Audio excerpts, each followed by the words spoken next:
Welcome to Squirrel, the podcast for distracted writers, hosted by Candace J. Thomas and Jody L. Milner. Hey everybody, welcome to Squirrel. This is Jody. And I'm Candace.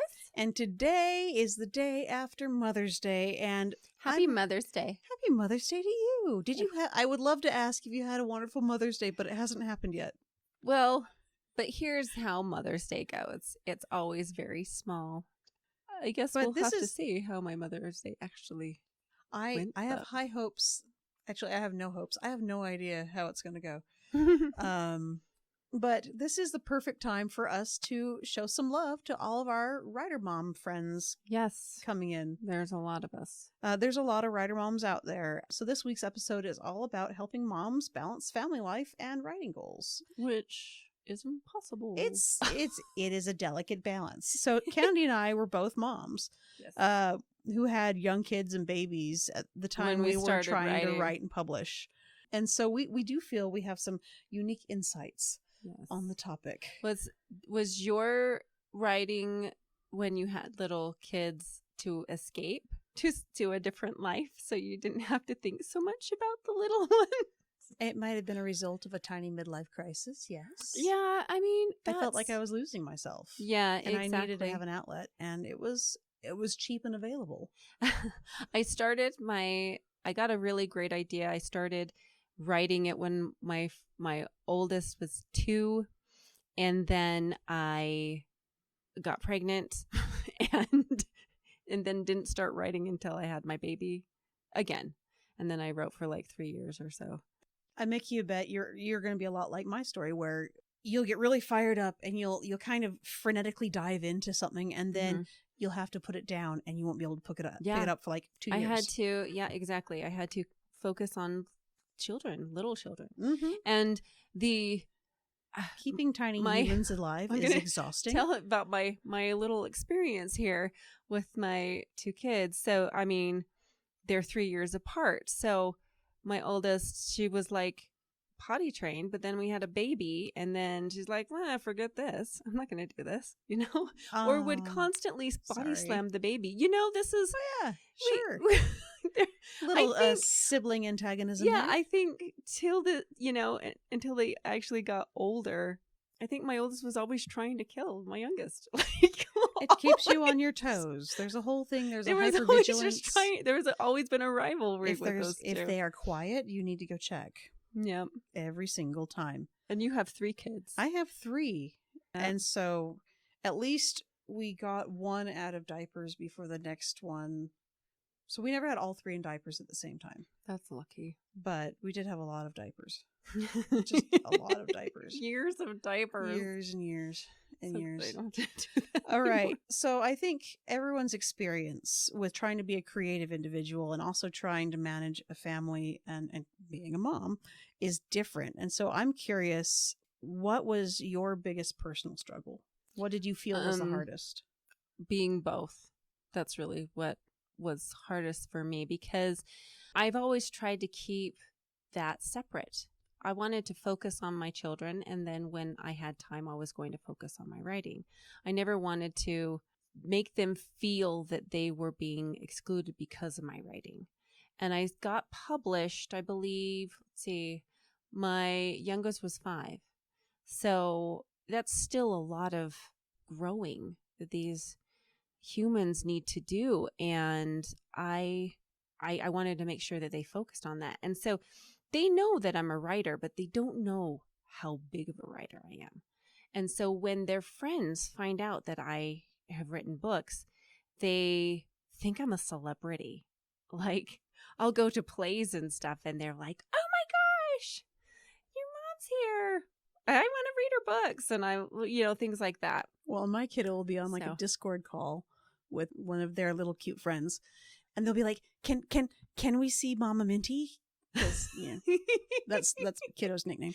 Can we see Mama Minty? And they're like, "Hey, Mom, come here." Yeah, I'll stick my head in. They're like, "Yay!" I know, right? Yeah, I didn't ever want to make them cross. Really, I tried to keep those lives separate. It was hard. because when I did have to focus on my children or my writing, what is most important, and I always picked family over that. Oh yeah, for sure. And I never wanted my kids to be bullied either. So that was another thing I was afraid of. It's a weird thing to be afraid of. I think that kids find anything to bully, other kids. So if they find out your mom is a writer or something, they might expect something from you, or think like everybody thinks I'm a gazillionaire because I write books, which is, we all know that that's not the truth. Yeah. And, but when you don't write books, you don't know that. You have no idea. No. So I was really afraid that they would get it in their head that they were, yeah, even if you're in the industry, a lot of people don't know. Still. Yeah, I know. So, right? Hint. You write books? You might not make any money. Like, super rich. Like, one of my biggest personal struggles was that it felt like an impossible task to try to do both. And this was especially before the kids were in school, because all the writing time had to fall into the cracks of the day when I wasn't managing something else. And so it would be 5 minutes here and 10 minutes there. And by the way, having a coherent stream of thought doing it that way is really tough. Mm-hmm. So, and I got zero support from any of the grandparents. Like, we were pretty much on our own. Gotcha. So there wasn't even someone to be like, I am literally dying here. We're here for you. Could you come and take kids for a while? Like, we didn't have anyone to do that. And so I didn't really have that either. It was not cool. Yeah. What do you think is your number one biggest challenge then? So how do you find the time? Yeah, I think for most writer moms, this is the number one biggest challenge, is trying to figure out how to fit writing time into your normal life. And so this is where everyone's going to have to be super realistic with how their family is functioning in the moment. Mm-hmm. So, like, if you have littles, they are going to be number one priority because they need you for everything. Mm-hmm. They need you to stay alive. You might not have many moments for anything else, and this is when you have to be really creative. Maybe you'll have one of these lightning strike ideas. Like, I know Candy has had hers, and I've had my random ones too. Like, maybe you end up dictating that idea into the recording feature on your phone. Mm-hmm. Maybe that's how you capture it, because you don't have time to work on it, but you don't want to lose it. I've recorded myself. Oh, yeah. So that when I get this idea, because I get animated. If anyone can't see this podcast, doesn't know that I am super animated all the time. And so when I see my animation of the idea, I get more excited about that. So that's another thing I would recommend, is maybe filming yourself just on your phone. Yeah. If idea. If it doesn't make you insanely self-conscious like it makes me. Well, it's not like anyone else. You're not posting this. This is for you. This is not for anyone else. So just hearing your idea might be a good thing. I'll stick with dictation, but thank you. But dictation also, for me, it doesn't like my voice. I have a slur. Maybe I should say recording. Like, just making recordings. Yeah, that's fine. Like, I get that. But like, my dictation makes up all sorts of words. I know. I've seen you text me. It's horrible. No. It's a good thing I know it doesn't you like so my well. accent. So yeah. But there's so many ways that you can kind of capture the moment just by taking a moment to figure out how to be creative with it. So maybe you like to take long walks in the park in the afternoon.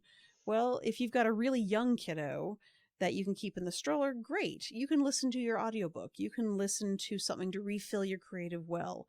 Mm-hmm. You can let older child run themselves exhausted while you do so. I think you said something about going into a McDonald's playground. Yeah, I would take my kids to Chick-fil-A and let them play. Absolutely. While I write.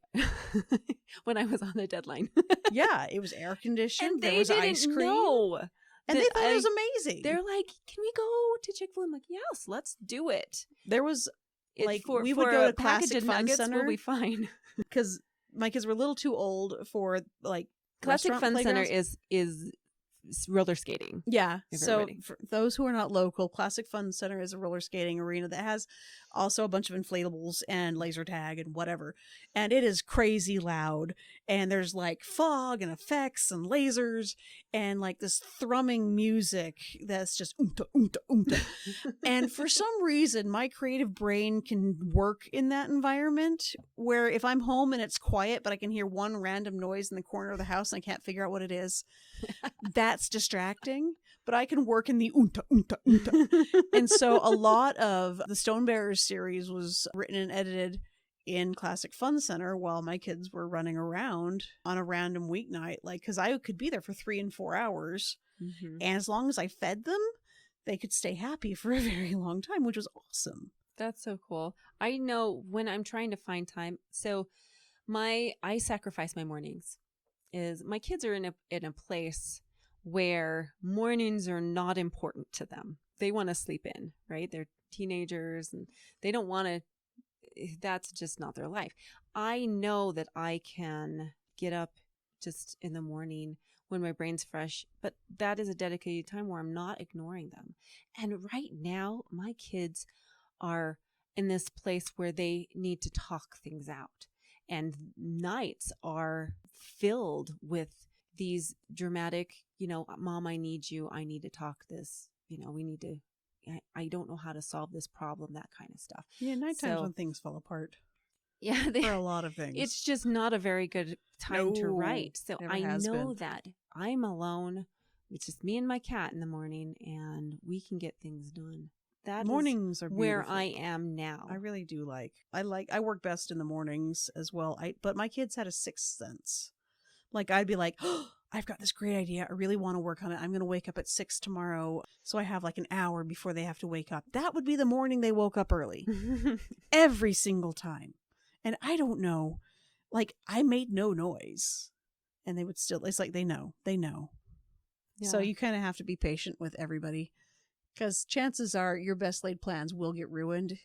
It's okay. Yeah, exactly. Okay. Number 2 biggest challenge is, and I'm randomly assigning them, but I think this is fairly universal, is overcoming guilt on spending time on a personal endeavor. Absolutely. It's huge. Yeah.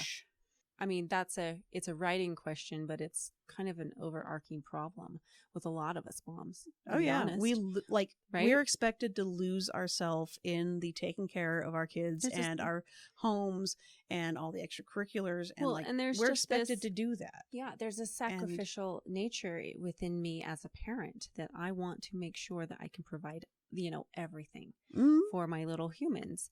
And it's a huge responsibility and we take it on our shoulders, and it does not allow us to give anything to us, right? If you're self-sacrificing things for other people, what are you doing for yourself? Yeah. Well, and everyone's like, oh, this is expected of you. Whereas and they always make fun of this, and it's getting better. I think as a society, we are getting better.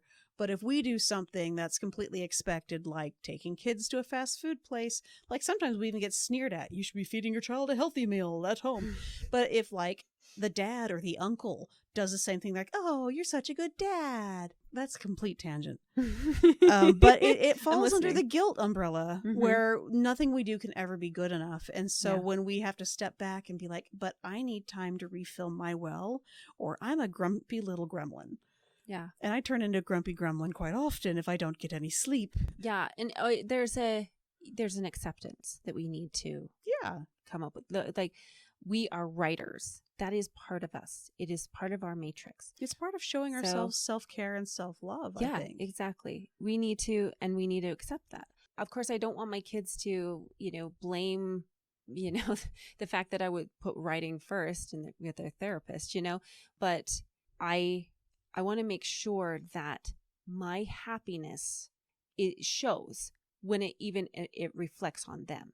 So writing for me brings me joy, and it also brings joy to my family. Well, yeah, if mom ain't happy, ain't nobody happy. Yeah, it's a dual process here.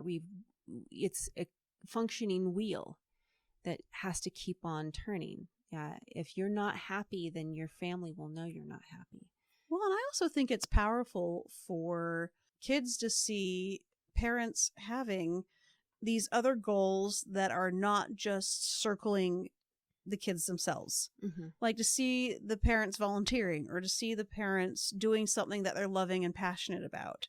If you're a musician, seeing a parent play music. Mm-hmm. If you're a writer, seeing a parent get published. And it gives you different dimensions. Yeah, like you're not just mom. You Yeah. are so many other things. And I know that my kids have become extremely proud with the fact that now they understand how much work and what it does, because now that they're older, they're like, I don't even know how you did that.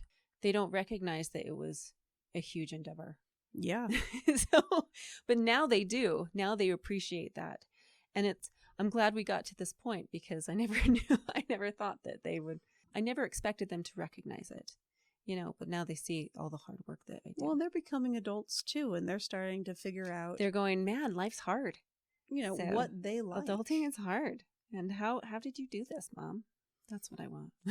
So I think one of the key parts of overcoming guilt is just giving yourself permission.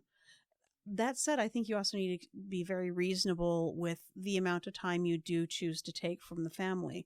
If you disappear every evening for 4 hours and they know that, oh, can't disturb mom, she's doing her writing time, mm-hmm. they're going to feel abandoned. Mm-hmm. But if it's reasonable and you're finding balance in it where everyone is getting their needs met, including you, then I think you can deserve this time. Like everyone deserves this time, mm-hmm. as long as there's a fairness aspect to it.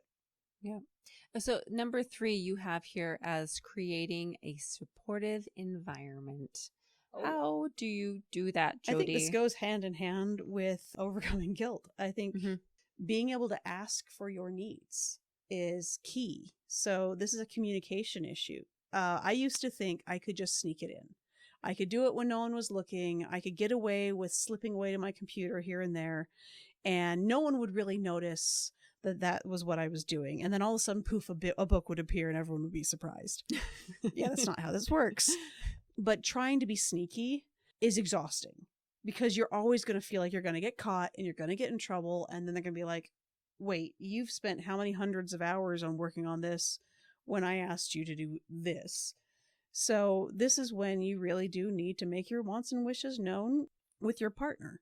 This is compromise. They have wants, they have things they want to do too. Mm-hmm. So instead of being like, me, I, give, it should be a conversation that's like, hey, what do you want to do? And what kind of time would you like to do that?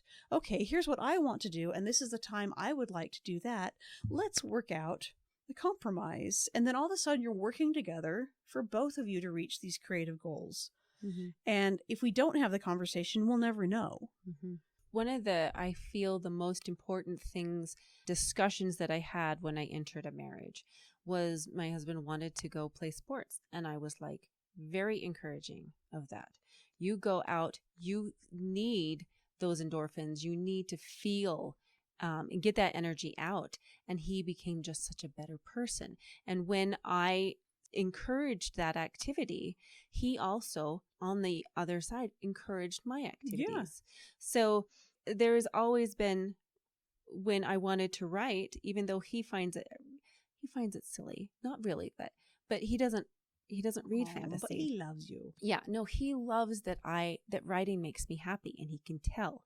And as I said before, happiness is a factor in my writing. So when I'm writing, it's healthy for me and my family, and they can tell that there's a creative energy surrounding that, just like when he would go and play sports, So when I'm not writing, I'm more reserved.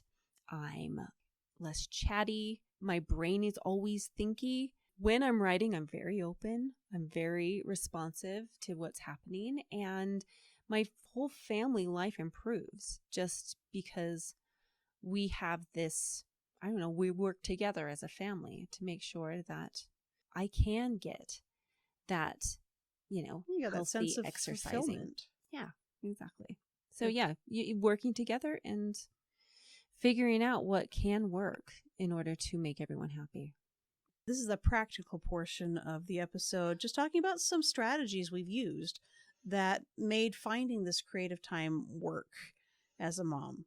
I have a picture of of me finishing my third in the series, which was so hard for me to finish. I actually remember you trying to do the climax Oh during an gosh. LTUE, Oh, and you were sitting in the lobby and just racking your brain over how these characters were maneuvering around each other. And it was very it was dance. anguish. Yes, it was very hard to. Climaxes are hard, people. Well, especially for series, and you know this, that pulling all the threads back together to weave into a tapestry is really hard. And so there's a picture of me outside. I have this patio outside, and we have this little table, and I had my laptop, and then I had one daughter with her laptop and my other daughter with her laptop, and we are all working together on things on our dinky laptops. Oh, but it was family time. Yeah, I mean, we had these stupid Chromebooks, really you know, but yeah, they like to play games, and they like to, you know, use like MS Paint or whatever, I don't know, just to create stuff. But they were doing stuff with Mom while I finished that. And those are special times. They liked coming outside with me and to finish that. I just like to be outside. That's where I'm best in those tense moments, finishing stuff. I liked including them in my writing. What about you? When my kids were really little, but they weren't napping anymore, by the way, worst time ever, my secret weapon was an afternoon movie, because they needed some downtime, and I just needed to not be manhandled for a few minutes.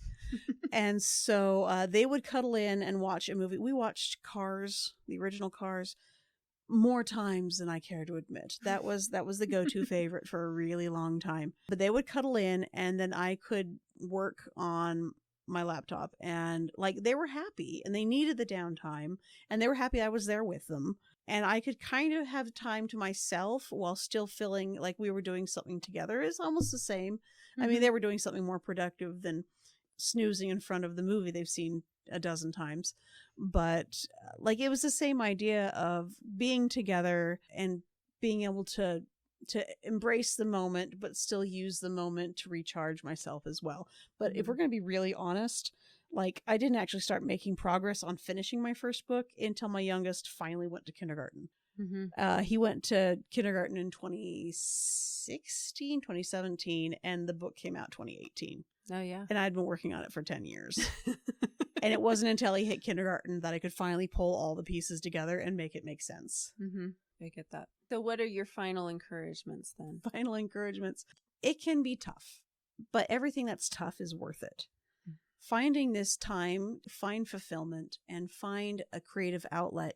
And it doesn't matter if it's writing or painting or music, but finding time for your creative outlet, even if it's 15 minutes a day, is going to give you its weight back in, I'm trying to mix a metaphor here and it's going badly. It's going to help alleviate stress. It's going to bring you joy and fulfillment. It's going to re-energize you. And like Andy said, it can make you a happier person to be around because you have a life that is outside of managing tiny bodies. Yep. I think being a mom is weird. It's weird. That's so weird. So much of it is never about you, you know? So when I started writing, I was finding myself again, right? I started writing before I had my second baby, as I said, and I sold my book to my publisher when my second was around 5. Hey, that's kindergarten. It is. It was kindergarten. 2s are hard. 3s are worse. They are. 4s are impossible. And I then don't know, they start get having to 5. reason at 4.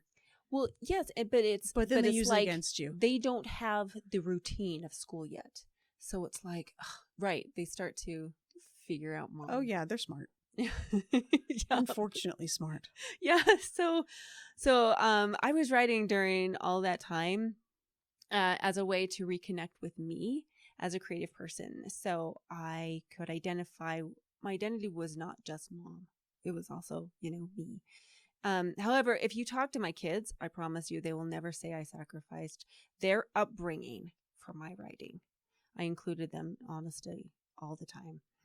And they acknowledged that it was part of their upbringing for sure, because I was in FanX, like the first, or it was Salt Lake Comic-Con. I was there the first year. So it really became part of their upbringing. But it was always about them, and they were always first. They know that. And it's not impossible to be both.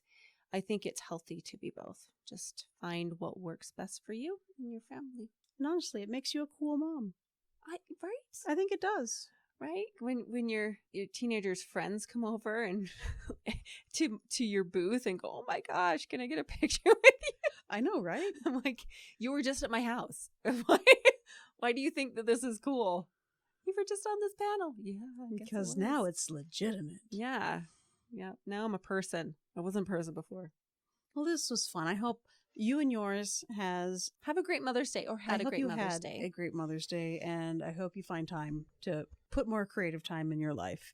What are we talking about next week? It's our number 5. It's 45. We do books on the 5s, and we are going to do some feel-good summer reads. And I mean, here we are. We're entering this lovely summer season, and I want to talk about not just beach reads. Beach reads have this like weird quotation to it that there's got to be some weird tangible romance, but I want books that make us feel good, that possibly have a theme of beach or summer, none of mine have a or theme. or just something that but they all feel good, that you can feel good about. So okay, and that's it. So all right, if you liked anything you heard today, we've got a Patreon. We have a Patreon. We have a Buy Us a Coffee. Make sure to like and surprise. You did it again. I did. Make sure to like and subscribe wherever you might be listening.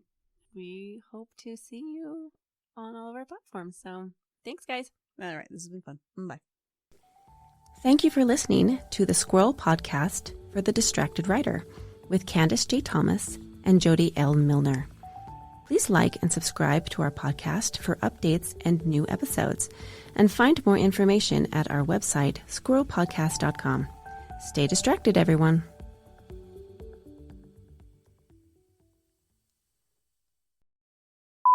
I think I erased some of our better outtakes when we were trying to figure out why we were stuck in mono. Mono land. The land where the monkeys are. Well, technical difficulties are fun.